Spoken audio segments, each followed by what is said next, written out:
ಅದು ಪಾಂಡವರು ವನವಾಸದಲ್ಲಿದ್ದಂತಹ ಕಾಲವಾಗಿತ್ತು.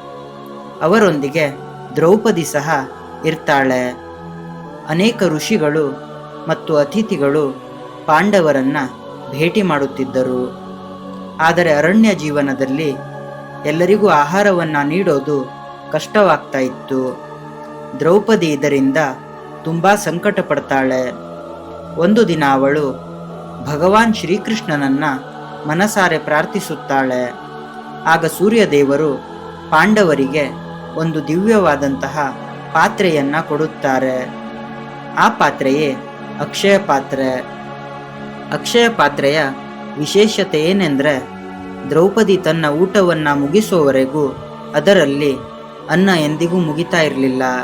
ಎಷ್ಟು ಜನರಿಗೆ ಬೇಕಾದರೂ ಅಕ್ಷಯ ಪಾತ್ರೆಯಿಂದ ಊಟವನ್ನು ಕೊಡಬಹುದಾಗಿತ್ತು. ಈ ಕಥೆಯ ಸಂದೇಶ ಏನೆಂದರೆ, ದೈವಕೃಪೆ ಇದ್ದರೆ ಯಾವುದಕ್ಕೂ ಕೊರತೆ ಇರೋದಿಲ್ಲ.